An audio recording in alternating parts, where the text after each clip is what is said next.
Hey everybody, I hope you enjoyed the festive period and a big happy new year to everybody.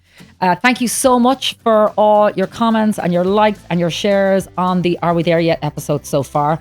And we are kickstarting the new year with somebody who I think is the perfect guest, because there have been few people in Ireland who have single-handedly changed the way we do our supermarket shop in Ireland, like Sophie Morris. The nutritionist and mom of two has been catapulted into fame, growing her social media following to almost 500,000 people just by outlining to us all what we're putting in our trolleys. She recently won Lifestyle Book of the Year at the On Post Awards for Sophie Swaps, and we sat down and we chatted about everything from healthy eating to her business failing and what she learned from that, and also the pros and cons of her newfound fame. Loved chatting to her, and I hope you enjoy it too.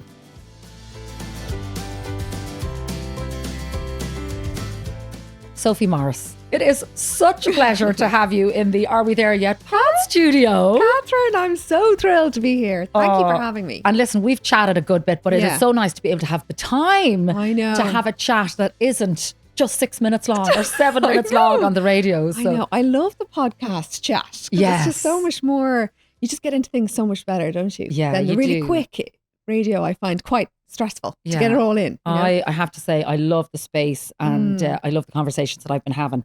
First of all, can I say to you, congratulations. Thank you. I mean, we have so much to unpack. Yeah. Thank you so much. But so much congratulations. One, on the book, which we will talk about, Sophie Swaps. Yeah. And two, just literally staying sane in the last year. And maybe you're going to say that that's not the case, but to me, you're sitting here like a very sane woman. Thank you. When you could have literally crossed over the Rubicon, because it has been an incredible mental whirlwind. You've literally gone from relatively unknown, Sophie Morris. Totally unknown. We used to see every now and then on the 6 o'clock show, 20,000 followers, to literally probably the fastest Instagram growth in Ireland. 500,000 followers in less than a year. Yeah. And single-handedly changing the way Ireland shops. And I am not saying that lightly. Thank you. I mean, it's kind of mental. When you say it back to me, I nearly still Does it make you want to vomit that's with like me? You know, I really kind of think, are you talking about me? Do you know, like it is mind blowing, and I still haven't quite wrapped my head around what's happened. Yeah. Because I think it's just been so fast moving since it all started that I like. Who are you offloading to, and who are you kind Robbie. of checking in with? My husband. Yeah, his head is wrecked, I reckon. Because with that intensity, you just need to have a solid, don't you, in your life? Totally. And he is that. Yeah, he is. Absolutely. I'd be lost without him for sure. And even just his support and how much crazier my work has gotten, you know, and we've got 2 young kids. Yeah. So that's a massive juggle. So yeah, I wouldn't be able to do it without him for sure. Okay, well, let's talk about the book. 6 weeks at 6 number weeks. 1. I know. Like, what is going on? I mean, yeah, it's hard to believe. And for anybody that has been living under a rock, this is Sophie Swaps, and this is kind of an extension of what you have been doing on Instagram. Exactly. And, you know, throughout your former career as well. Yes, because it's half a cookbook as well. Correct. So a lot of people wouldn't have known that side of me from my content that's taken off in the supermarket. But previous to that, you know, I'm a cook. You know, I trained at Ballymaloe. I'd written a cookbook before many years ago. So that bringing that side of me is lovely into the book. And I've had such great feedback on the recipes, which is amazing. Yeah. And the connection that you have with your community online, I know it's incredible. And it is that one-on-one, like you have built a huge community. And so then for people to be a part of that in a kind of a bigger way, that they can give back to you, that they have bought your book, and that they're now invested, you know? Completely. I mean, I do feel like the numbers of the book sales has really just been such an eye-opener to me of how much people are supporting me. Yeah. You know, and because it's one thing having all the followers, but when people decide to part with their money to buy something of yours, that really says something. And I don't take it lightly. And, you know, I'm so grateful to everyone that's picked it up. You've just connected with people on a very real level, which is difficult to do across the board online, I feel like, in the online world. Yeah. But really what you're doing is you're giving people food literacy. Yes. And it is providing education. Yeah. And it is at the very basic level. I mean, mom to mom, us sitting here, we go to the supermarket. Yeah. Probably, we should be going once a week. We're probably going 2 or 3 times a week. Yeah. Yeah. I think I read a statistic recently that we go to the supermarket or we go to the shops Yeah. 22 times a month. Jeez, are you serious? Yeah. Yeah. Wow. But I actually, yeah, I'd believe it. You know, like, especially when you have kids and, you know, they start eating so much, like I'm constantly running out of things. You think you've done your weekly shop, Yeah. but you're running out. I mean, I don't know how much fruit we go through I know. in our house. I know. I mean, it's literally, I feel like every time I'm coming home from work, I'm stopping in to buy something. Yes, So we need to be yeah. shopping smarter. Exactly. And shopping better. And that's what you're doing. So talk us through like how it started with the daily videos of you going into your local shop, because you live in Greystones. Do they think you're kind of like, do you have to hit all the supermarkets I have out to there? go everywhere now. And when they see you coming, are the supermarkets delighted, or are they going, oh shit, here she comes? I think it's a mixture of both. I think they definitely want me in there, is what I've learned, because they've all approached me and have wanted to work together, and I've always said no because I wanted to stay totally independent. But the fact I'm always offering a clever swap, so a positive alternative, you know, I'm driving sales. I know now because they've told me the data. You know, I'm driving huge sales to the products that I'm recommending. So they want me in there.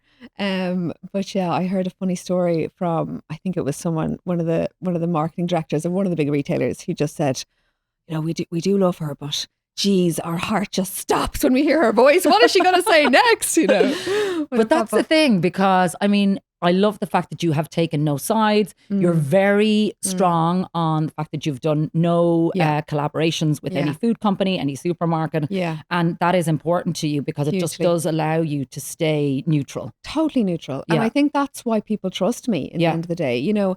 And early on, you know, I was being approached a lot. And, you know, at the start, I obviously thought about it because, you know, I didn't know how big this was going to get. And obviously I took a lot of time off when my kids were much younger.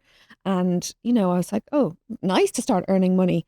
But I'm really glad that I had the foresight back then to think, you know, no, I think that there could be real longevity in this. And I don't want to erode people's trust in me, even though I would never have done an ad with a brand that I didn't actually like. Yep. But still, if I do any ad one week, perhaps they will doubt what I'm saying the next week. And I just did not want that to be the case. So I'm so happy that I made that decision. And you, like earlier on in a former life, you had your own business called Cooking Dough. So you understand being a small business, being a small food business operator, selling into the supermarkets, what it entails, how the marketing works, how being listed and where you're listed on and where you're positioned on the supermarket shelves. Like you have such a great understanding in a way that I wouldn't. Totally. And that is what's informed a lot of my work, to be honest, is because I understand from the inside what it's like to deal with supermarkets as a small food producer who really cares about quality ingredients and cares about quality food, because you are treated very differently to the big food multinationals because you don't have the budgets. And, you know, that's something that I'm always trying to help people understand, is that supermarkets, when you walk into a supermarket, it's not like, you know, it's not like they're, you know, it's a big evil conspiracy or anything. It's just that they are a business. So they are trying to extract as much money from us as possible as soon as we walk in there. And unfortunately, where they make the most money is the ultra processed foods, is the big food brands. They're not making their money from the small independent food businesses who are making the better quality products. So as a result, you don't get the same visibility on shelf. You don't get positioned as well. You know, you're just treated very differently. And it's so hard to be seen on that shelf. You know, it's near impossible. Like, getting the listing is the easy thing, but actually getting people to know you're there is practically impossible as a small food producer. And that's why so much of my content, I believe so strongly in trying to help the small producers get more visibility, help people know about them, because people want to know about them. You know, what I've learned definitely from this content is that people do want to know what the better quality options are out there. They just don't know about them. And that's the thing. It's like, now you see people, when I'm shopping, you see people stopping and they're looking at the back of the curry sauce, or they're looking at the back of the bread, or they're looking at the back. And you notice it now in a way that you wouldn't have 6 months ago. And that is the Sophie Morris effect that people talk about, which is mental. It is mental. And I've had more than one conversation with various people in the supermarket. No way. About that, like, oh, Sophie Morris. And I'm going, yes, Sophie Morris. This is the rap that she's been talking about. So you know, and it's that kind of, it's that visible. Yeah. So tell me how that started and what you hope to achieve from it, because I want to get into ultra processed foods. Yes. It is such a divisive topic. I know. Particularly at the moment. I and know. there just seems to be a lot of noise around it. So, and we'll break that down in a bit. But in terms of just breaking down the food labels and why you decided to do that. Why I decided to do it. I decided to do it because I was getting a little bit depressed myself going into the supermarket at the quality of the food that was in there. That was the one side. I was thinking, oh, this is, I was finding it harder and harder to get better quality products because, I've been conscious of ingredients and reading labels, my whole adult life. So, because I understand food. So, I was frustrated with the level of the quality of food in there. And then secondly, I was having conversations with kind of friends and other women, and I was realizing how confused people were finding shopping. Like really, particularly that high protein labeling that's just popped up everywhere. And God. Like, I was having these chats with women, and they were really picking up these products, genuinely thinking, I really need to get X amount of protein in per day. So, this is so cool. I've been having this.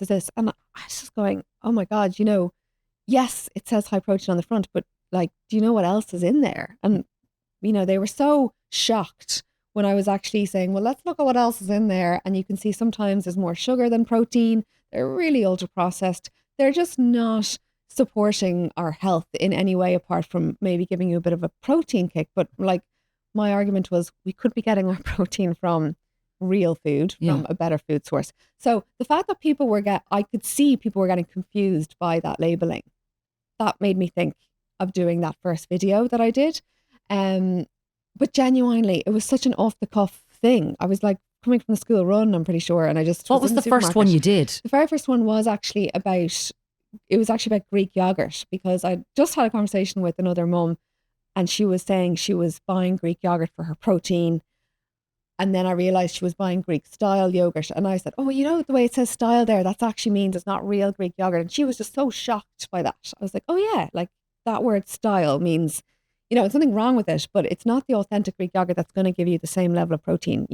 Look at the amount of protein. There's only like a few grams of protein, I think, in a Greek style yogurt. Anyway, I was like, well, that's interesting. She really thought that was helpful. So I just went into the supermarket and I said, so guys, if you want to get protein from Greek yogurt, just make sure you watch out for that word style, because that shows that it's not authentic. Yeah. And it just blew up the video. I mean, and I was like, I really thought it was a glitch in the algorithm, genuinely, because I've been making content for so long and that's never happened to me, And it was Robbie who said, you're banging on about this stuff all the time. Why don't you just go do another one tomorrow and we'll see, type thing. So I did another one tomorrow, and that was around the more high protein. Actually, it was gut health on the Activia yogurts. And I was like, gut health, deliciously good for your gut health. This is quite misleading because look how much sugar is in there. Excessive sugar consumption is not good for your gut health. So I was pointing that out, and that went viral. So literally, and I think what stood to me is that I just decided, okay, well, I'll just do another one tomorrow. People are hungry for this content, and it's genuinely shocking to people to see what's really in their food. And I got a picture so early on that people were shopping blindly. Yes. People were shopping so unaware. Yeah. They genuinely were believing the marketing on the front they're of the pack. Conversations that I've had with friends of mine. Yeah. I mean, I'm kind of have been in the business. I'm not qualified. Let me say before anybody gives me shit in anything. But I've been in the industry and you understand food. And I understand food, and working on operation transformation for as long as I did with a panel of multidisciplinary panel of experts. So I understand food labeling in a way over the last decade. Yeah. But the conversations that I've had with friends of mine is that people feel duped. Yes. People feel that they have been, with the level of marketing that these big food companies have been dabbling in for decades. Yeah. And yes, this food is convenient. Yes, it's affordable. Yes, it's what we need every now and then, as busy working moms. Totally. But what you were saying is it's not an all or nothing. Yes. And there's great options available. There are. That are better than maybe what you're picking up and sticking in your trolley. Exactly. And the only thing I'm preaching is let's be fully informed as to what we're buying. Yeah. And you just cannot be informed of what you're buying by not reading ingredients. Like you are not making an informed choice if you are just picking up from the look of the front of the packet. Because what we've really proven from a lot of my content is you can really pretty much say anything on the front of that pack, the front of the pack. Like it's outrageous how poorly regulated it is. So you can't trust all these health claims that are allowed to be made. I mean, it's out and of can control. we talk about protein? But actually, do you know what? Let's just give me a definition of what is ultra processed food, because I've sat across from people and they've gone, well, so much food is processed and this is processed and bread is processed. And no. So let's break it down. There's a very big difference between processed food and ultra processed. And I've tried to do a lot of content showing that there's a huge distinction. Yeah. So ultra processed food is foods that have gone through multiple stages of industrial processing. So they're combining like extracts of whole foods with additives and industrial ingredients, right? So essentially, so you could have your maize, your corn, exactly, and then synthetic additives. Yeah. So when it goes through so much processing, a lot of the nutrients are stripped out, a lot of the flavor is stripped out. So they have to add synthetic additives back in to make up for the loss of flavor, let's say.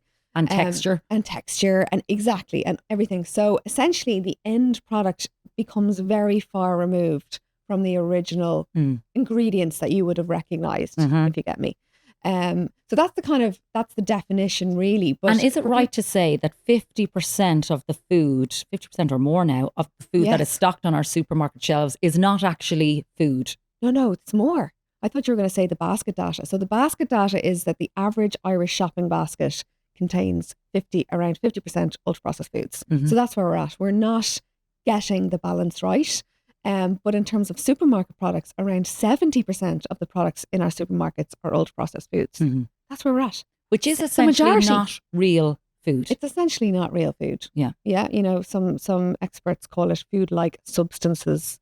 Like really it looks like food. It definitely, and there's nothing wrong with eating some of it as long as it doesn't become a huge part of our 70% of your diet or 80% of your diet. Or even 50% is too much, which is what the average Irish shopping basket is. And that's the issue. And like, I really, because people do come at me at this sometimes. And maybe if you watch one video, you might think that of me, but you need to watch all my content for me to see that I'm saying it's an 80-20 rule is what I kind of go by. Of course, we're not giving up all ultra processed foods. My kids have ultra processed foods. I very rarely do, honestly, but my kids definitely do. But it's the diets that are high in ultra processed foods that become problematic for our health. And I think again, the argument that I have had over and back is people say shelf life. We need to buy because food is so expensive now. We've talked about how expensive groceries are. Yeah. And it seems that ultra processed foods are the most affordable ones. I know, which is a sad state of affairs. Which is a sad state of affairs. But if that's the case and it's cheap and it's going to stay in my cupboard or it's going to stay in my fridge and it's not going to go off and I don't have to go to the supermarket 4 times in the 1 week. Yeah. What's wrong with eating it? I totally understand that argument. But what I would say there is that there is a way, and obviously it takes a bit of effort, but there is a way to save money and not buy into all the ultra processed foods. Because in the end of the day, though, we need to think about our long-term cost. If we have a diet that's high in these foods, we are headed down a road of diet-related disease. So what's the cost of that going to be? So like we do have to take our health seriously. And I think that the modern world we're living in now, where we are bombarded with these foods, not even in supermarkets, petrol stations, hospitals, schools, which, me and you talk about, we're bombarded with them everywhere, that unfortunately, if we aren't making if we're not actively making choices with our food, then the modern world is going to lead us down a path towards poor health. That's how I feel about it. So you have to be proactive about it. So for instance, in that, what you're saying there about the cost, frozen veggies. Buy veggies frozen. They are so cheap. You won't have waste. They're picked when they're frozen when they're picked, so they're often more nutrient dense. Batch cooking is such a, it is something, if you can get into it, you can save so much money there and save waste. There are things you can do. Tinned beans, I'm such a huge fan of, like lentils, beans, buying them and maybe less meat, because obviously meat is more expensive if you're buying quality meat. So there is definitely ways to save money, I feel. Yeah, and I think there's 2 things that kind of stick out for me. And let's talk a bit more about the marketing and how companies are allowed to have these sort of health halos on pack. Because to me, that is insane. That's sort of one thing that I'd love to touch on. Yeah. And the second thing is kind of really, we're not saying, or you're not saying, or nobody's saying that, that we're going to live in a world that doesn't have ultra processed food, and that there are ultra processed products out there that in moderation are absolutely fine. Totally. And I think that's the thing, because when people like you and me have these conversations, we're accused of scaremongering. Yes. And I think that is something that can be so easily taken out of context as well. So let's touch on the marketing first, because but that's one of my main objectives with my content is to show people the role that marketing plays in the language of these ultra processed foods, because they are using, like you say, these health halos, which is essentially a health claim, like high protein, high fiber, low fat, low sugar, added vitamins and minerals, the list goes on. And they put that on the front of pack really to grab our attention and distract us from the overall context of the product. So yes, it factually has to be correct. Like, it is high in protein, but what else is in there? As I was saying, it could be really high in sugar. A lot of those high protein products I've seen are higher in sugar than protein. So, for us to really get a gauge of, is this supportive of my health? You cannot trust that health halo, that health claim. You have to look yourself and make an informed decision. And that's what I'm saying. It's not about scaremongering. It's saying that, unfortunately, we are living in a world where our food system is packed with ultra processed foods, as I said. So if we are not being fully informed, if we are not being fully aware, then, it's very difficult for us to eat well and healthy, Needing hospital care can be confusing. The first question out of everyone's mouth, where do I go? Well, the most important decision when choosing a hospital is choosing one that you can trust, one that has the latest innovations and world-class expertise. That is why so many choose Mater Private Network. Mater Private is Ireland's largest hospital network, with hospitals and clinics in 10 locations around the country. They offer some of Ireland's leading specialists in areas like cardiology, oncology, spine, orthopedics and more. At Mater Private Network, you can be absolutely sure their medical experts put you and your family's needs at the centre of everything they do. Choose the medical care you can trust. Choose Mater Private Network. To find out more, log on to matterprivate.ie. How do you cope with the backlash that you get? Because you get a fair amount of it, and people saying you're not a qualified dietitian, you're not a qualified nutritionist. Who are you to be showing us the swaps in the supermarkets? So firstly, I want to make really clear, even though I am a certified nutrition coach, I have 2 diplomas in nutrition, I actually am not positioning myself as a nutritionist. But you never did. I never did. I see the work that I do as extremely different to the role of a nutritionist or a dietitian. Like, I'm not giving nutrition advice. I'm talking about the quality of our food and how our labels on food can mislead us. And all you have to do is read it yourself. Like, you don't have to have any qualification to see what I'm showing, Like, I did a video the other day on those herb purees that you see. On the front of it, it says the real thing without chopping. So on coriander, basil, the real thing without chopping. So that implies this is just chopped coriander for my convenience. You turn the pack around and it's 50% coriander. They've sugar in there. They've loads of additives. They've got palm oil. It's like, that's just pure lies on the front of that packaging. That's misleading. So, no one needs to have a qualification so that's the kind of thing that I'm showing people. So firstly, I see my work as extremely different to that of a nutritionist. And then secondly, I suppose how I've dealt with it is that I've realized that it's a bit of a nature of the beast. When you grow this fast, you're going to get backlash, it seems, and other people have told me the same. But also the backlash only comes from a handful of, registered nutritionists or dietitians so it's the general public. I don't get any backlash from them. Like, the messages I get from the general public is just such gratitude and thank you. And the stories I get of how it's changed people's lives and their health. Like, a lady messaged me the other day saying she just got a phone call from her GP to tell her she's no longer pre-diabetic because her blood sugar had gone down so much, and that she said it's purely from your content, being aware of the amount of sugar that was actually in those products I was buying. And she was just, you're the first person I wanted to tell. I was like, that is just, it made me so emotional. And I get messages like that constantly. And are you able to override then the negativity? And Yes. I'm saying that because At the start, this I is coming didn't. from somebody who I had worked on Operation Transformation, and essentially we were You get cancelled. it. Yeah, you right? get it. Yeah. And we were cancelled essentially, that the world has moved on and we don't need to focus on weight anymore, and we don't need to focus, we don't need a show talking about, the importance of exercise and the importance of diet. And it was a small minority of people, but the DMs started coming in. Yeah. And when you are being accused of giving somebody an eating disorder, or you are being accused of, talking about food nonstop or talking about exercise nonstop, it's just like, no, I'm actually just here promoting good health. That's what I'm doing. And that has always been our intention. Yeah. And it has been our intention to help people. Yeah.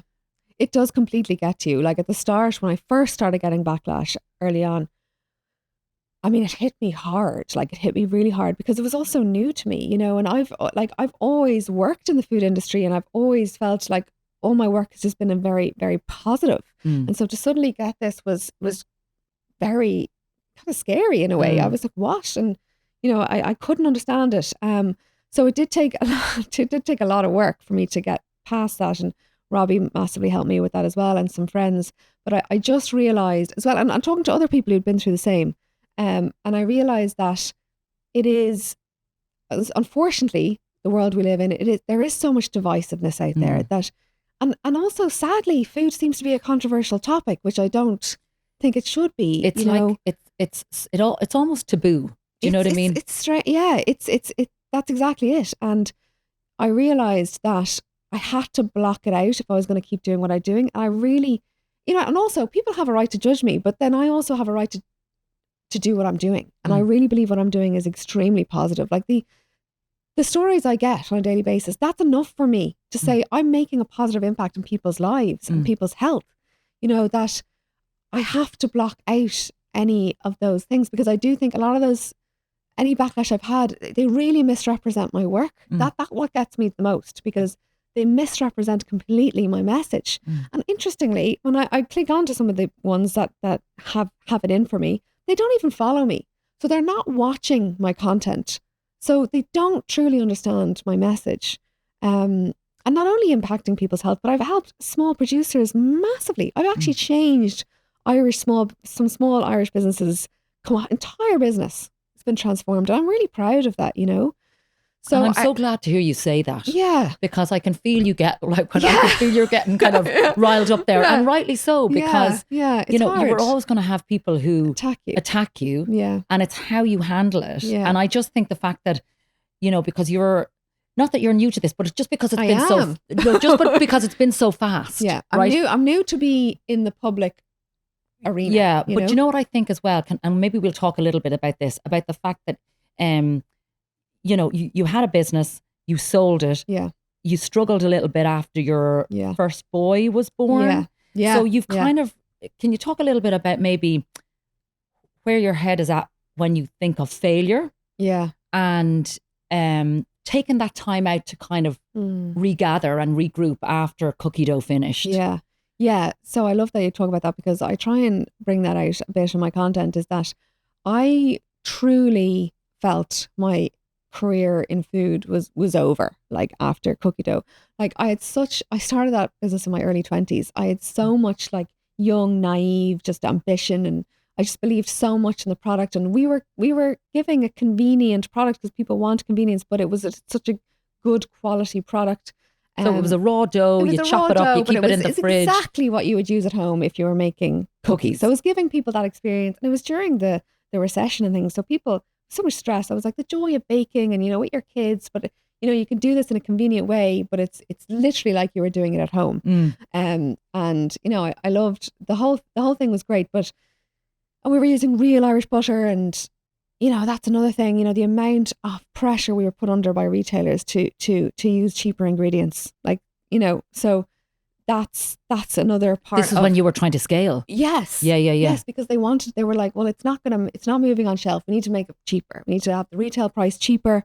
So, would you think about using, margarine or a different fat than the Irish butter? And I was like, no, no, that's how I would make cookies at home. Like, I'm not changing the ingredients. But so it was those experiences is so why I, do what I do. And hopefully people can get that when they read my book. But yeah, we were totally put under pressure to use cheaper ingredients because they wanted to sell it cheaper so they could, they could sell more. And the whole thing was so stressful. But anyway, eventually it just got too much for us. So I think what happened was we grew actually very fast. We realized that Ireland is just too small a market for a niche product like a cookie dough product.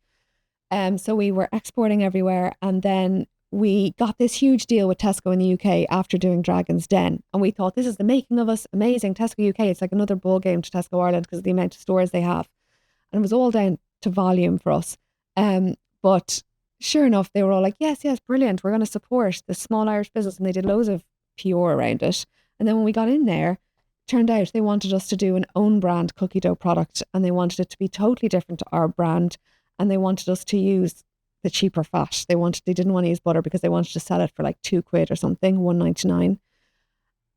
I like you feel so demoralized because you were banking on this volume, and you think this is going to be what's going to transform our, give us a decent income, and and then, but we were kind of so far along. I felt we felt pressure to just do it then. Yeah.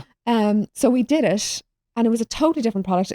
So we weren't getting to build our brand. It was just a Tesco brand, but we felt like we had to do it to get the volume.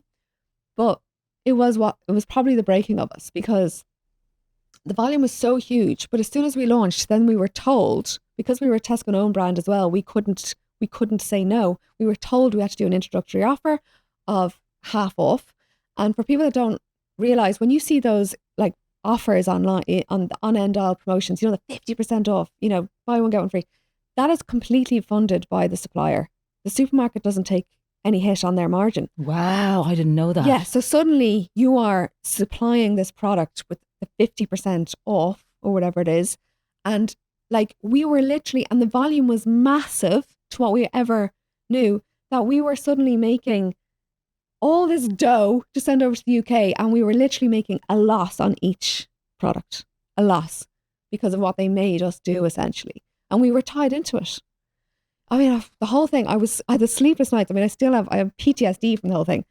But I think, and eventually it was soon, we just cut it. I mean, we can't do this listing anymore, and we had to cut it. But it caused a huge strain on us financially, emotionally. And when you say us, who was it, Sophie? Me and my business partner. Okay. So it was me and my partner Graham at the time. We did cookie dough together. But it was such a strain on us that we just said we have to, because we outsourced our manufacturing. That was the only way we could scale. So we were like, and the poor bakery, which is an amazing bakery in Dublin, and they were suddenly having to do all this volume, and they were paying overtime to work weekends, and like, it was just crazy, but none of us were making any money from it. So we cut that listing, and I think it really crippled us, and I completely lost I became so disillusioned with the food industry. I thought, it's impossible to win with these retailers. It is impossible to win if you want to keep the integrity of your product, keep the quality of product. It's impossible. So I lost all heart for it, which was really sad. I just didn't feel the same. And so we just looked to sell it. And luckily we did actually sell it to a bakery in Galway. Now we didn't make any money really from it, tiny amount, but we were able to get rid of our debt. Get rid of your debt. Right. Which isn't the story for a lot of small food producers. No. So I felt a huge sense of failure from that business failing. And you've gone through so many years in your 20s, and my friends are off and excelling in their careers, and I'm thinking, and it was really hard. I felt like a massive failure from that. Then I did my diplomas in nutrition, because I just thought, okay, I want to actually get more into the health side of food, and that's what I'm really interested in. And I did that, and I started like a really small business of just kind of coaching women how to cook. A lot of it was cooking and eating better and that kind of thing. But quite soon into that business is when I got pregnant with my son, and very naively thought I would be able to I'll just tip back into the business now when he's 3 months old, and it'll be grand and I'll be fine. That very naivety. That's what we do. That's what we do. And it was my name on the business, so it was me. So I couldn't get someone else in or anything. And sure enough, like, it was an absolute shitstorm when he came along, in that nothing can prepare you. Obviously, he slept terribly. I definitely struggled with postnatal anxiety for sure. I had real separation anxiety with him. And I just wasn't myself. I mean, I struggled. I mean, at the time, I couldn't really articulate what it was, but I definitely struggled. And did you feel was your identity very linked with your business? Absolutely. Yeah. Totally. I suppose when you start something that you're that passionate, you start something that young, I'd always been an entrepreneur. I'd always been an entrepreneur. I always did really well in school and college, and like I got a scholarship in Trinity, and I always excelled academically. And then I was this entrepreneur, and I also had done a cookbook in those cookie dough times, and I was cooking on TV, and I was doing all these things. And then the business stopped. Then I had my son, and it wasn't planned that I would stop the business, but I kept putting it off a month. So, well, I can't go back now. Like I'm not sleeping. I can't even think straight. Then I'd put it off another month. Then I'd put it off another. And then I feel like that first year of his life, that kind of maternity leave time that, was a little bit robbed from me, because I couldn't fully lean into enjoying the time with him, because I was always thinking, how am I going to get back to work, and what should I do? And da, da, da. And like you say, that identity, I was so wrapped up that my identity is, Sophie Morris, the entrepreneur and the business person. Did you feel shame? Absolutely. I didn't. I absolutely. I mean, I did get to a point when he was nearly a year where I realized, okay, you just have to let it go. You're not ready. I had this kind of epiphany in the car one day in Greystones. I remember it so well that I just thought, I have to let this go, this business, because I just not able. I can't do it.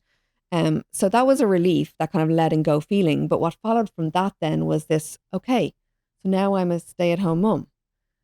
And this whole identity shift of, oh, wow, like, who am I? And, was any of that real, what I did? And now I find it sad, but back then I definitely didn't attach the value to a stay-at-home mum, because we haven't been raised, our generation, women, and we can do whatever we want, and go get it. We can do it all. We can do it all. Yeah. Like, that's what I came from with, when I was younger. So I didn't attach that value to being a stay-at-home mum. So I definitely had a huge amount of shame over it, and struggled massively. And it took years of therapy. Then I started going to therapy, and that really helped. And I kind of unpacked the fact that I had attached so much of my self-worth to achievement, being successful, when really, like, the biggest achievement I'll ever have is my little boy. It breaks my heart now, because I know how hard I was on myself, and how much I hated on myself, So it was massive. And interestingly, it was when I kind of really managed to dissect that I was attaching so much of my self-worth to the business. And when I realized all that, and I kind of unpacked it all, it's funny, then I kind of felt my mind nearly freed up to be creative again. Like, that's when I started thinking about, in the meantime, all these years went by, and I had a miscarriage, and then I had my second son, and I just didn't go back to work, because I struggled, I think, a lot in those early years. Definitely the miscarriage hit me hard as well. But it was around nearly 2, my second, was when I kind of really had worked on through this, what had been going on for me. And it's then when I started kind of getting creative again about what I wanted to do in the future. But I did feel, I was like nearing 40, and I did feel that I struggled with a sense of confidence. Even though I was feeling like, okay, I want to do something again, I lacked confidence, because I felt it had been so many years now. No one really knows who I am or what I did anymore. And, cookie dough was so far in the past. My cookbook was so far in the past. I really felt I had no confidence. So, and I definitely didn't think I'd be able to do something big in food again, So when I started doing those videos, when I started doing just small amounts of work with women locally, coaching again. And then when I did those videos, and essentially my page taking off like this is just really was such an eye-opener of how, as women, we can put like time restrictions on ourselves, or when I've had kids, I can't do this, or I can't do that. And it's been such or my time has come and gone. Exactly. That's the way I want to articulate it. Exactly. That's how I truly was feeling. Thinking that, oh, it's all over now. I'm 40, I've got young kids, that's it. But now I feel like this is going to be the best part of my career. And actually, I'm only just starting something that can really, something really meaningful and give my life real purpose. And, that's after 40 and after having my kids. And I think that's And you know what? amazing. When you're talking there, and I know you and me have talked about this before, and it is that, like, it's that double-edged sword, because like I actually got quite emotional when I was listening to you there talking about like those, God, like those, like that wasted time or those wasted years.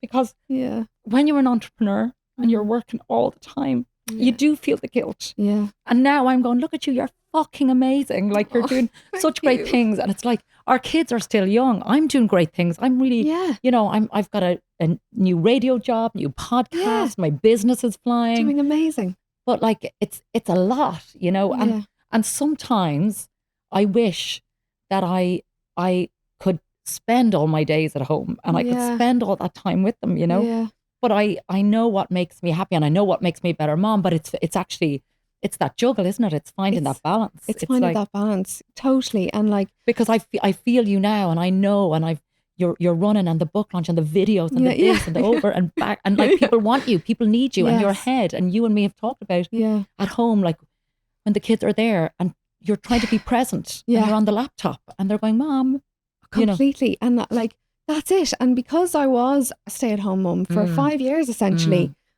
and now I'm doing this, it's like suddenly such a juxtaposition, like it's such a change that it's like, I'm finding it hard to be with them when I'm with them, because my mind is so much in my work. But then saying that, and then I feel guilt and I feel bad.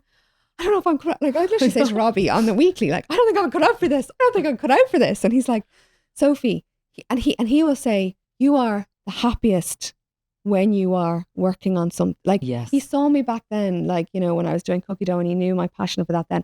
And he's seen me, like, he's like, you are happiest now. Yes. Like, really? Because we've such a way of looking at rose tinted glasses, don't we? And I'm thinking, oh, but I had all that time to be with the boys then. And he's like, yeah, but you weren't happy then because you were feeling like you wanted to do more and do something for you, and so it's like, it's just this battle always. It is a battle, but I mean, you always have to go back to that, and you are so. And I think what it is as well is when you are working on something that gives you joy and that you are giving back.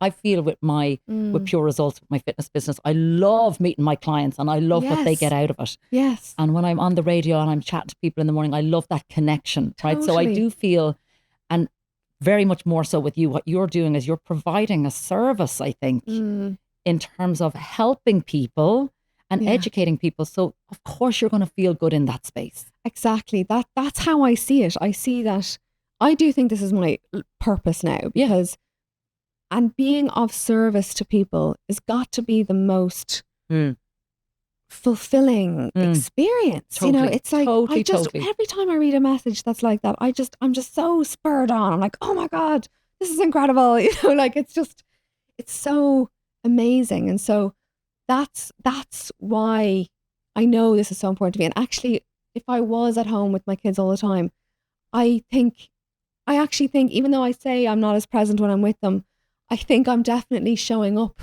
as a better version of myself than if I wasn't, because I am truly fulfilled with this, and everyone is so individual. So you have to just find, I think, your place of just contentment and feeling of purpose, and obviously my biggest purpose is to be a mum to my boys. But I think that this has been such a huge part of me, like my, like, just passion for food and good food. And well, it's also tied up in being a great mom, because you want the best for your kids. You want the best for, you want the best environment for them to grow up on. And you are kind of working towards that. You know what I mean? That you're so right. They are a massive part of my inspiration, because I don't want them to grow up in a world where you go into the supermarket and literally everything in there is made by a handful of multinationals, which is where we're going.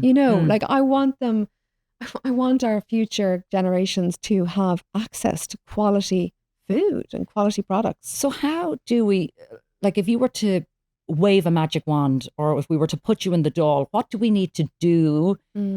I mean, this podcast is called Are We There Yet? We are so not there yet when it No. comes to our food environment. What No. needs to change? You know, the farmers saying they're not making enough money. Yeah. The supermarkets are saying we're not price gouging.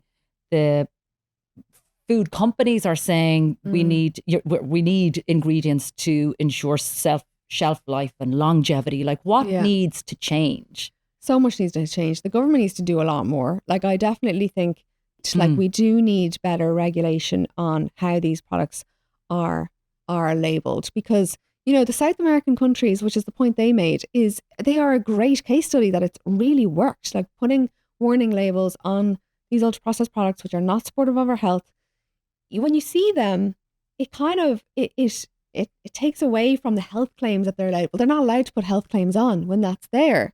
You know, so which countries in South America have Chile, Brazil, and I think Argentina is another one. So, and the statistics are that it's really reduced the consumption of ultra processed foods in those countries. Changing the way people are shopping. Yeah, because they're not seeing those healthy claims. They're seeing black, hexagonal, can't even say that word, warning signs, and it's impacting them picking up those products. So that's a case study that's worked. So I feel like we absolutely should have that here. So that's one thing. I think supermarkets need to be regulated in a way as well, because, like, imagine going into a supermarket where they had they had a quota, like they had a percentage of how many products were allowed to be ultra processed foods and how many, you know what I mean? Like how can we regulate that? And also how to support small businesses. How to support small business. Like, maybe it's that way. Maybe they have to have a percentage of small food business that they stock. Yeah.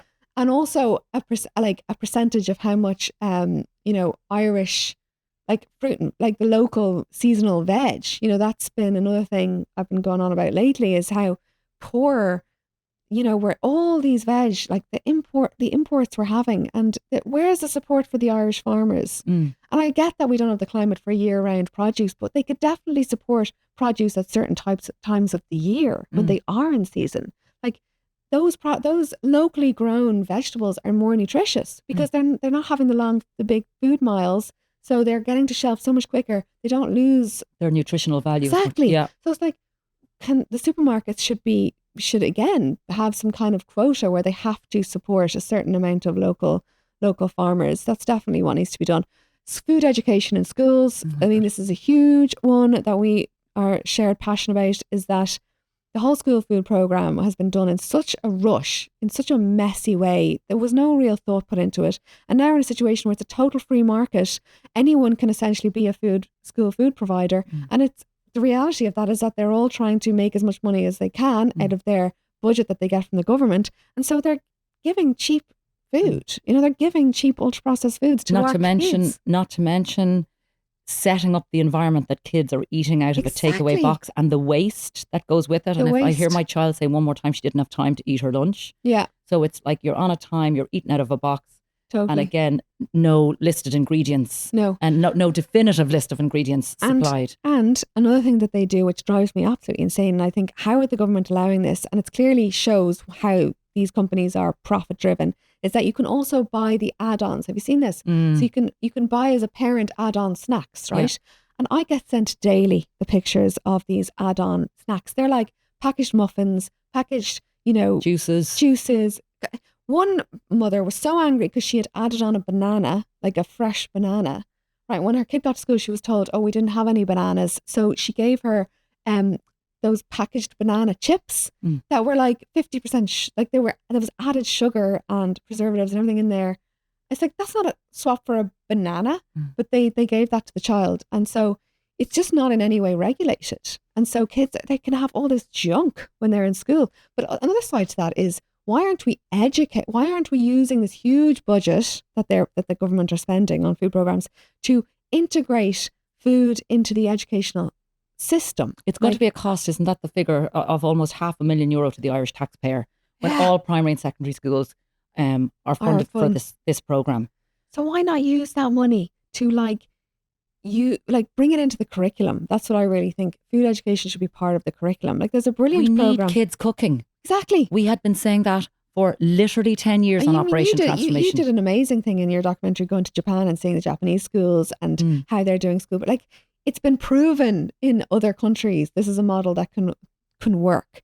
And, it's the one thing that we can set our kids up for success in this world of ultra processed foods is just teaching them about food at a young age. Like it's kind of heartbreaking when you see the real experience they're getting from 5 in school. This little takeaway container that's thrown in the bin. Can we touch on, I suppose, the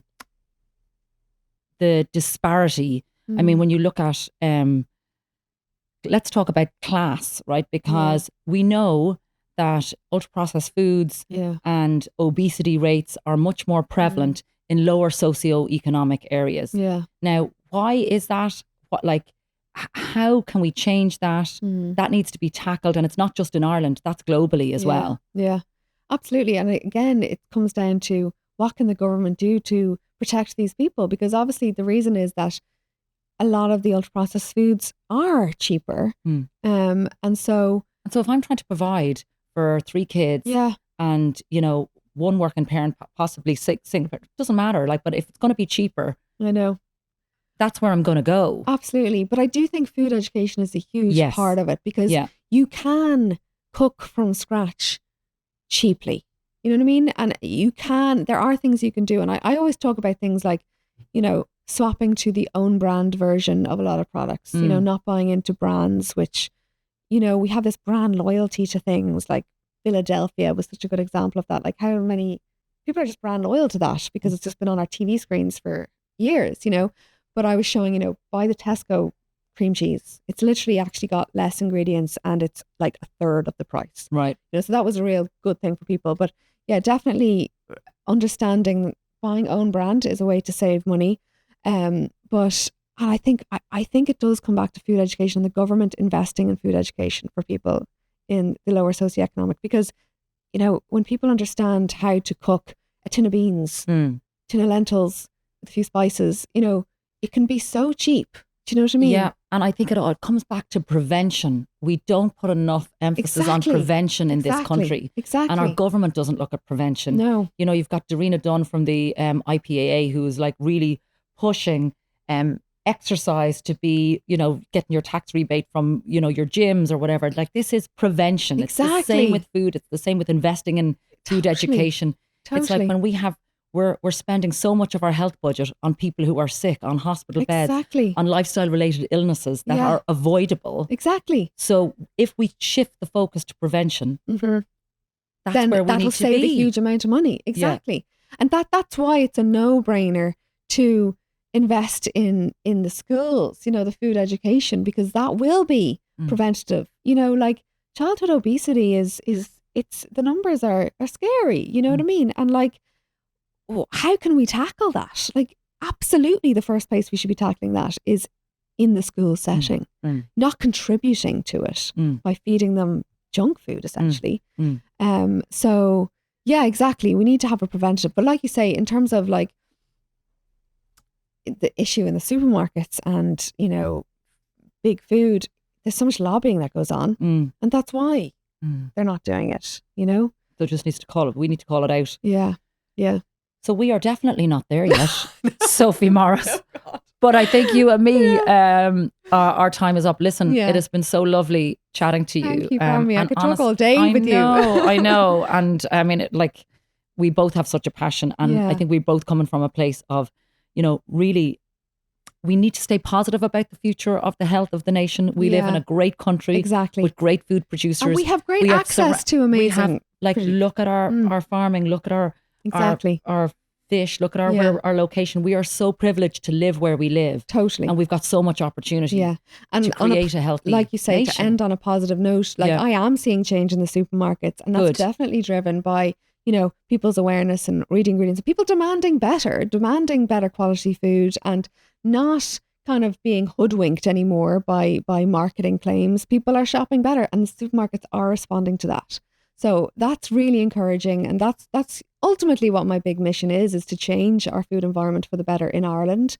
And I think because we are a small country, it seems a lot more doable than if we were in a much bigger country. So I do think there's a lot of positive positivity there. Yeah. Are you still doing one video every day? Yeah. Yes. Oh my You God. got to keep them going. I You got to am. keep them going. I am. Listen, love what you're doing. Love your work. Thank you. are And thank you amazing. so much for supporting me as well. You've always my been such a God. great support. And like, I genuinely appreciate it because it has been a whirlwind and Yeah. a new world for me. So Yeah. I'm really grateful as Keep well. doing what you're doing. Thank and you. Keep Robbie close to you is what I say as well. I've never met him, but I love your husband. Thank you so much. Lovely to Thanks. chat to you. So. You too, Kathryn. Thanks for having me. Needing hospital care can be confusing. The first question out of everyone's mouth, where do I go? Well, the most important decision when choosing a hospital is choosing one that you can trust, one that has the latest innovations and world-class expertise. That is why so many choose Mater Private Network. Mater Private is Ireland's largest hospital network with hospitals and clinics in 10 locations around the country. They offer some of Ireland's leading specialists in areas like cardiology, oncology, spine, orthopedics and more. At Mater Private Network, you can be absolutely sure their medical experts put you and your family's needs at the centre of everything they do. Choose the medical care you can trust. Choose Mater Private Network. To find out more, log on to matterprivate.ie. You've been listening to Are We There Yet? Hosted by me, Kathryn Thomas. Visual design and video edit by Stephen King O'Farrell and Connor Daly. Music courtesy of Audio Network. Series producer Paul McGregor and executive producer Sasha Hamrogue. New episodes of Are We There Yet? Are released every Tuesday morning wherever you get your podcasts. And you can also watch this episode along on YouTube. Are We There Yet? With Kathryn Thomas is an Onic original.